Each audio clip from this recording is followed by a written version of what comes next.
안녕하세요. 이번 영상은 외병 현장의 청소년의 디지털 성폭력 예방을 위해서 전문가들을 모시고 저희가 영상을 준비를 했습니다. 함께 하실 분들을 이 자리에 같이 모셨습니다. 시립성북 청소년 성문화센터의 김보람 센터장님과 장애학생 지원 네트워크의 김영수 대표님, 그리고 저는 서울자율병원의 수도권 공무원이자 운영단의 이지영입니다.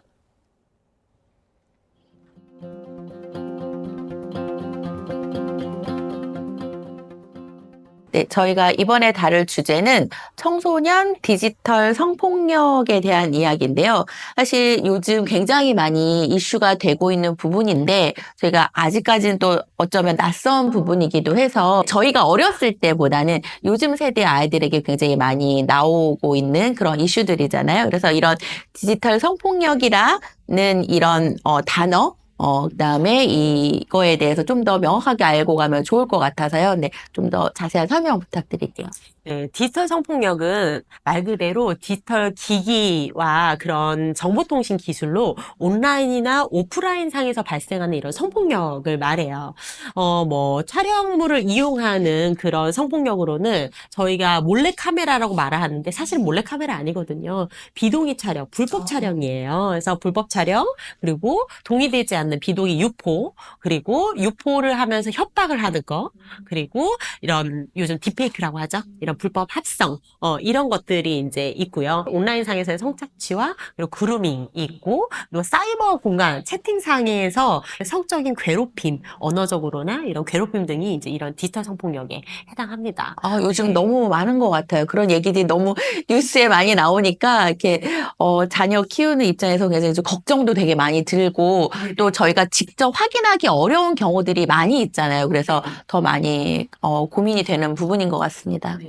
사실은 이 디지털 성폭력은 아이들한테 이미 이 디지털 기기가 굉장히 친숙한 문화가 되어 있죠. 이게 지금의 아이들은 디지털 네이티브 세대라고 해서 디지털 기기하고 분리되지 않는 세대거든요. 이미 태어났을 때부터 굉장히 이 스마트폰이 굉장히 많이 발달을 한 세대여서 이게 위험하니까 쓰지 마라는 게 이게 더 이상 이제 예, 통하지 않아요. 그만큼 이 기계를 얼마나 안전하고 유용하게 사용하느냐라는 건데, 사실 그 뇌병변 장애가 있는 아이들이 이런 손의 강직, 이런 그 경직이나 이런 게 있어서 이런 도구 사용이 굉장히 불편하거나 좀 어려울 거라고 생각하는데 그렇지 않죠? 더 잘 사용. 네. 신체의 한계를 극복할 수 있는 기가 디지털. 네. 그 안에서도 혹시 이러한 뇌병변 아이들한테 나타날 수 있는 이런 디지털 성폭력들이 좀 있을까요? 일단은 오프라인에서보다 온라인에 더 기회가 많고 더 한계를 많이 극복할 수 있기 때문에 오히려 더 위험하고 취약하다는 부분들을 본 때 인지하실 필요가 있고요. 또 하나는 어쨌든 제일 중요한 건 오프라인에서 또래 문화나 그런 놀이 문화가 없으면 디지털 기기에 더 기폭할 수밖에 없다. 한 부분 한 가지 또 말씀드리고 싶고요. 그래서 건강한 어쨌든 성관계 또는 뭐 인간관계를 만들어주고 싶으시면 일단은 디지털 기기는 어쨌든 보조적인 도구고 오프라인에서 직접적으로 사람을 만나거나 관계하는 게 더 중요하다. 거기서 올바른 관계가 되면 디지털 기기 내에서 어떤 문제라든은 크게 발생하지 않는다.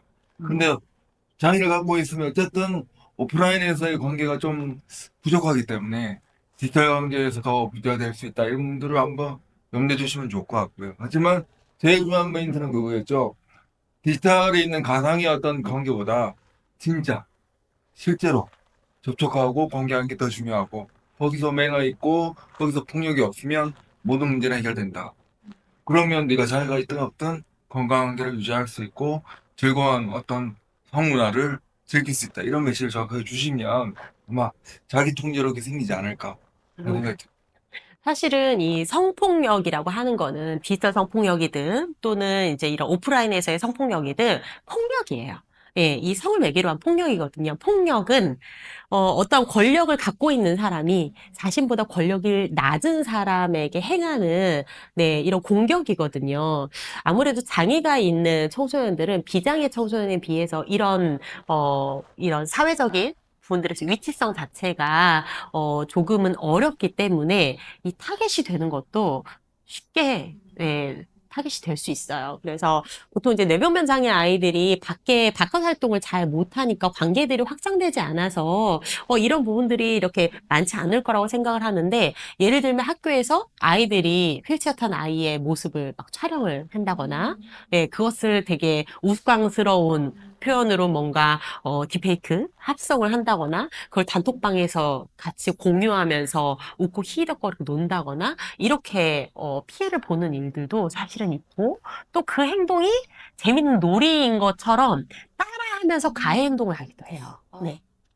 말만 들어도 너무 화가 나는데 정말 또 학교라는 곳은 또 부모가 또 이렇게 분리되어서 있어야 되는 공간이기 때문에 더 우리 아이들을 건강하게 잘 자라도록 할 수 있도록 하기 위해서는 더 많은 또 정보들과 또 앞으로 어떻게 대처해야 될지에 대한 부분들의 부모님들의 교육 공부도 많이 필요할 거라는 생각이 듭니다.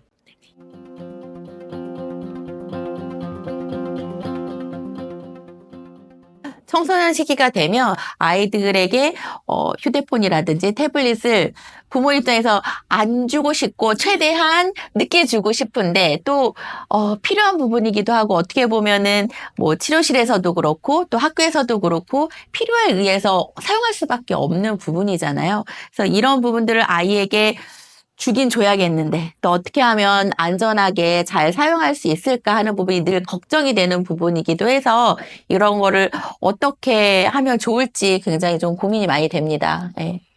사실 이 사용 시간들도 그렇지만, 아이들이 그 시간에 이제 그 많은 어플이나 이런 컨텐츠를 쓰게 되면은 가장 부모님들이 걱정하시는 거는 아이들이 어떠한 야한 어떠한 영상에 노출이 되거나, 의도하지 않게. 네. 또는 이제 뭔가 사실은 영상을 보지 않더라도 어떤 광고라든지 게임 속에서 나타나는 그런 것들에 아이들이 너무 몰두하게 될까봐 그걸 굉장히 많이 걱정하시더라고요.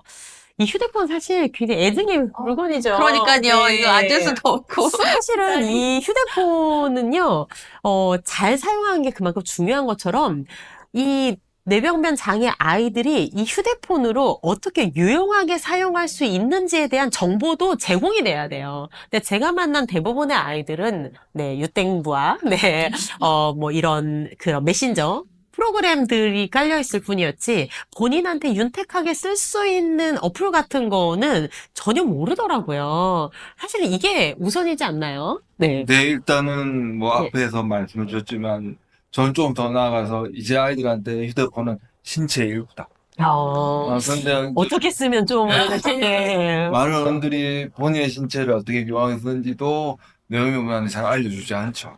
그와 마찬가지로 제일 좋은 방법은 어머니 아버지가 어쨌든 양육자가 핸드폰을 이제 쓸 때 같이 어플을 깔고 같이 유용한 걸 찾아보고, 또는 그런 유해한 뭐 DM이나 어플이 왔을 때 이걸 어떻게 처리할 건지. 어머니 아버님도 핸드폰에 유해한 어플 많잖아요, 사실. 그거 주기적으로 지우죠. 네. 그죠? 그런 것들을 같이 하면서 이런 어플을 써볼까, 저런 어플을 써볼까, 너한테 더 도움이 되는 어플은 뭘까, 이런 것들을 같이 깔면서 끊임없이 이 핸드폰 물건에 대해서 교류하시고 소통하시고, 어른들이 모범을 보여주시면 아이들은 그냥 따라오는데, 사실은 우리가 신체 일부라고 얘기하지만 자식들의 신체 일부만큼도 시간을 별로 안 쓰시는 분들이 더 좀 어렵지 않나. 어쨌든 같이 프로그램을 깔고 같이 얘기하고, 또 나쁜 게 있으면 같이 또 이게 뭐지? 라고 하면서 같이 핸드폰 조작을 같이 해보시는 시간을 늘리는 것. 이게 더 중요하잖아요. 사실은 이런 은행에 가는 이런 이동이라든지 이런 게 어려운 이런 뇌병변 장애 아이들 같은 경우에는 휴대폰의 간단한 어플로 자기의 용돈 관리도 사실 할 수 있거든요. 뭐 체크카드랑 연동해서 이런 청소년이 쓸 수 있는 이런 어플들도 있고, 또 무료한 시간에 꼭 어떠한 싸우고 뭐 이런 욕설이 나오는 그런 게임이 아니라 학습에 도움이 되는 어플들도 사실 온라인 강의 같은 경우에도 사실 공부도 많이 해요. 그쵸, 학원에 가기 어려운 뇌병 불가병변 아이들한테 되게 유익한 프로그램이거든요. 그래서 이런 유익한 프로그램에 대한 확장성을 충분히 갖고 그럼에도 불구하고 사실은 아이들의 이런 게임과 이런 부분들을 이기기는 되게 어려워요. 예, 그래서 실제로 너희가 이러한 뭐 야한 광고나 또는 야한 콘텐츠나 성적인 부분들을 보게 됐을 때, 너희가 충분히, 호기심에 클릭을 하거나 또는 의도하지 않게 그게 노출이 될 수 있는데 이런 경험을 했었을 때 중요한 거는 이게 현실적인 부분들하고 맞지 않다라는 것을 잘 이해하는 게 되게 중요하고 그게 잘 혼란스러울 때는 도움을 받는 거 부모님하고 또는 이런 신뢰하고 있는 어른들과 이야기 나누는 것도 되게 필요해 라는 것들을 알고 있는 게 사실 아이들한테 되게 중요해요. 그래서 뭐 오랜 시간 아이가 이 휴대폰을 갖고 노는 게 문제가 아니라 그 안에서 무엇을 하느냐가 사실 중요하고 정말로 이 아이가 하루 종일 휴대폰을 갖고 있는 게 문제라면 왜 그럴 수밖에 없는 환경인가를 좀 살펴봐서 네 그러면 이 아이가 휴대폰을 내려놓은 시점은 무엇을 하고 있을 때지? 라는 것도 좀 살펴볼 필요가 좀 있죠. 핸드폰 밖의 세상이 너무 재밌고 신나고 네. 즐거우면 핸드폰에 빠지지 않아요. 맞는 것 맞아요. 그 같아요. 말씀을 꼭 해드리고 싶습니다. 네. 아이들이 정말 말씀하신 것처럼 예, 그 언제 핸드폰을 할 수밖에 없는 상황인지를 아는 것도 굉장히 중요한 것 같고 그래서 네, 핸드폰 밖에서의 생활을 아이와 잘 보낼 수 있도록 할 수 있는 부분들도 굉장히 중요한 것 같아요. 그리고 정말 사용할 수밖에 없는 신체 일부라고 하셨는데 사용할 수밖에 없다라면 어떻게 하면 안전하고 건강하게 사용할 수 있는지 부모님들의 시간이 좀 더 필요하지 않을까라는 생각이 듭니다.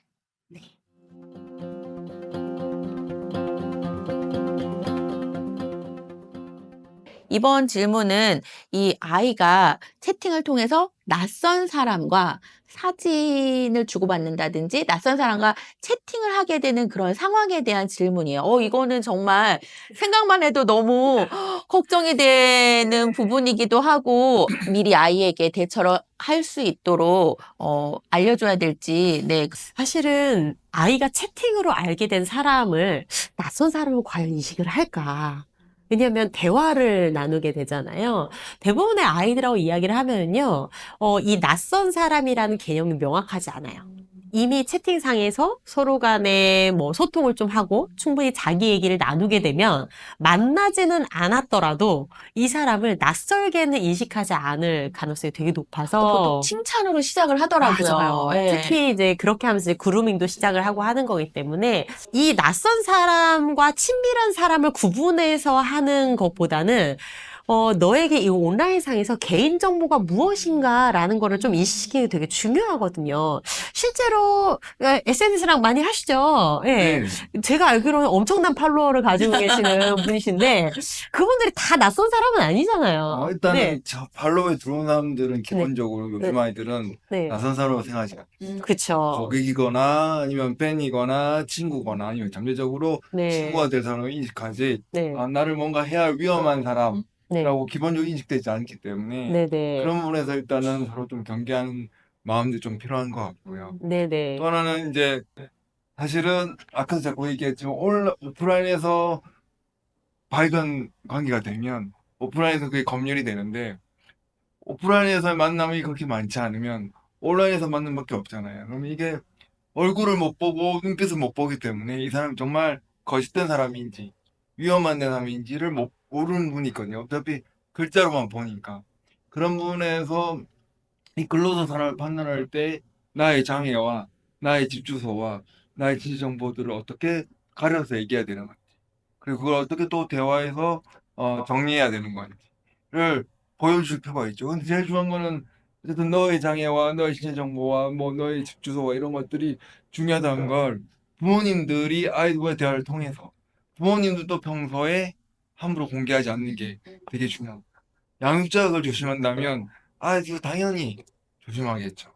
함부로 아주 친한 부모님도 알릴 수 없고 너한테 캐물을 수 없는 아주 민감한 개인정보인 걸 평소에 훈련되어 있으면 아무리 친숙하고 아무리 그루밍을 많이 해도 너 엄마 아빠까지 안 알려주는데 너한테 왜 합당한 근거를 갖고 와봐 되기 때문에 평소에 양육자 주변 분들이 장애 아이들의 어떤 개인정보에 대해서 특히 신체 정보에 대해서, 특히 장애 정보에 대해서 아주 조심하고 신중하게 다뤄주신 부분을 꼭 강조드리고 싶습니다. 네.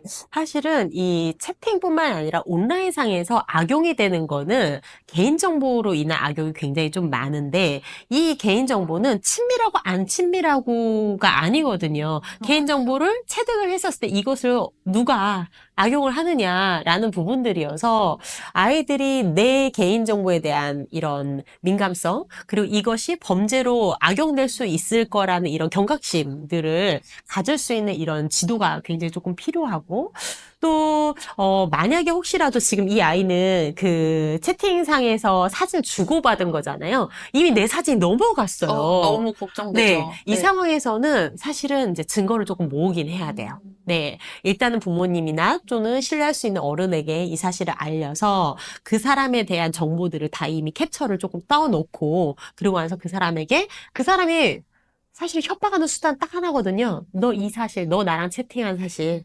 부모님께 맞아. 알릴 거야. 라는 거기 때문에, 나는 이미 알렸어.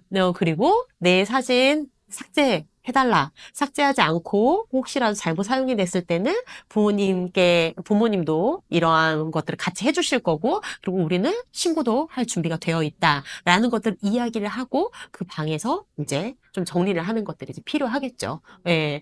말 그대로 협박에 담대할 수 있는 환경들을 이제부터 이제 만들어 나가야 돼요. 사진이 이미 주고받았기 때문에. 그래서 제일 먼저는 아이들에게 이런 개인정보에 대한 민감성과 이 개인정보가 악용될 수 있는 경각심을 주는 거, 그리고 만약에 사안이 벌어졌다면 증거를 모으고 신뢰하는 어른에게 빨리 도움을 요청해서 네, 나의 안전한 망들을 만들어 가는 거, 요 부분들이 사실은 이 온라인에서는 굉장히 중요한 부분들 중 그러니까 하나입니다. 그게 되려면 어쨌든 사후에 이런 일이 벌었을 때 주변의 어른들이나 양조분들이 절대 비난하지 않을까. 네. 평소에 어른들도 그런 실수할 수 있고 넘어갈 수 있어.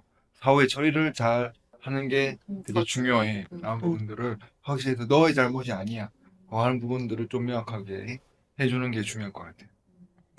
아이들이 어느 순간 자기도 모르게 그렇게 빨려 들어가게 되잖아요. 그러다 보니까 그쵸, 부모님한테 혼날까 봐 맞아요. 네, 더 얘기를 못 하게 되고 점점 더 빠져들어가게 되는 것 대학 같아서 교수님도 보이스피싱 네, 그래서 우리 아이들을 안전하게 지킬 수 있는 세상이 정말 중요하다는 생각이 들고, 저도 이제 병원에서 일을 하지만 아무래도 개인정보를 많이 다루게 되는 곳이잖아요. 그래서 저희 치료사들이나 병원에서 일하는 사람들도 오히려 개인정보에, 좀 둔감한 경우들이 종종 있거든요. 근데 요즘 훨씬 개인정보 보호라든지 이런 부분들이 굉장히 법적으로도, 민감한 부분이기도 하고 중요한 부분이기 때문에 저희들도 이 부분을 되게 조심해서 다루고 또 당사자의 의사를 충분히 존중하는 이제 그런 태도나 이런 행동도 굉장히 중요할 것 같다는 생각이 듭니다.